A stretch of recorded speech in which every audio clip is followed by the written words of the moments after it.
Et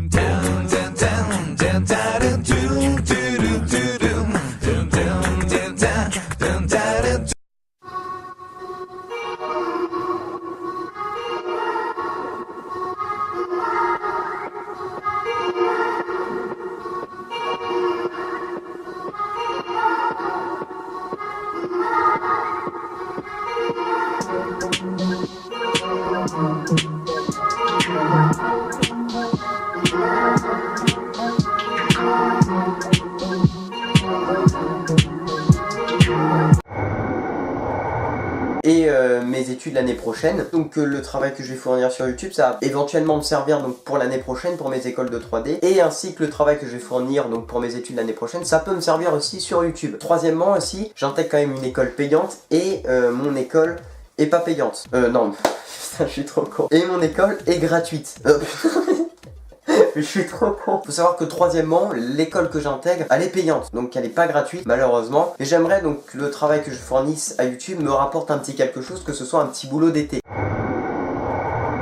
Alors dans cette vidéo, je ne vais pas faire un focus particulier sur les boîtiers, les objectifs, les stabilisateurs. Je vais parler un peu de tout ça et de mes outils préférés pour faire mes vidéos. Donc le matériel que je vais vous lister, j'utilise dans environ 90% de mes shoots et c'est vraiment la crème de la crème, ce que je préfère utiliser. Je voulais vraiment commencer par ce type de vidéo parce que ça vous donne une vision globale de ce qu'il faut avoir pour faire une bonne vidéo. Vous allez voir qu'une bonne vidéo ne réside pas seulement dans le boîtier, l'objectif à la mode ou le bon stabilisateur. C'est vraiment un tout.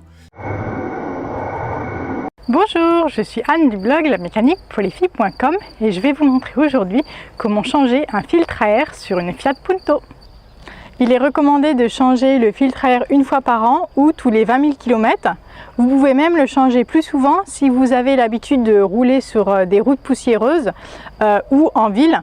Le but du filtre à air est de capter les impuretés de l'air extérieur avant qu'il soit renvoyé dans le moteur. Dans un monde où l'homme moderne est devenu dépendant des nouvelles technologies, où toutes les émotions sont à portée de main, dans une société hyper connectée où tout le monde veut communiquer, la moindre erreur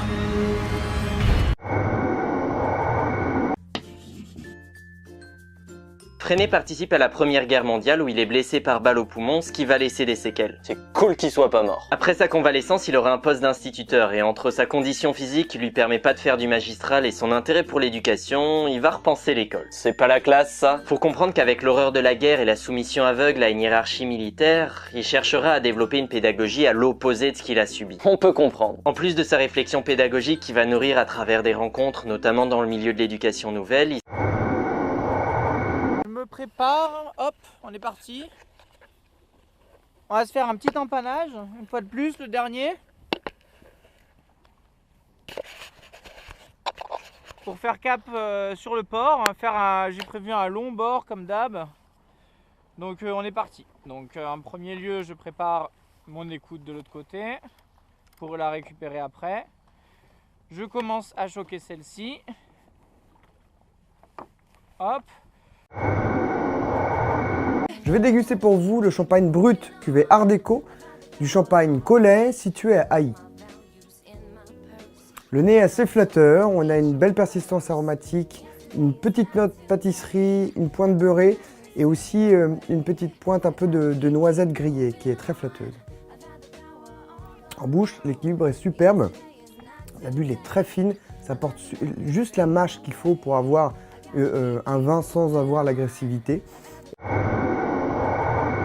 Allez viens frère, frère, tu ne les passes hein frère, parce que moi je suis trop chaud frère. Mais ta gueule toi, mais ferme ta gueule, mais ferme ta gueule, ferme ta gueule. Anonymous. Regardez il est en PLS. Il est en PLS frère. Allez passe de la thune frère. Passe de la thune. Allez passe de la thune.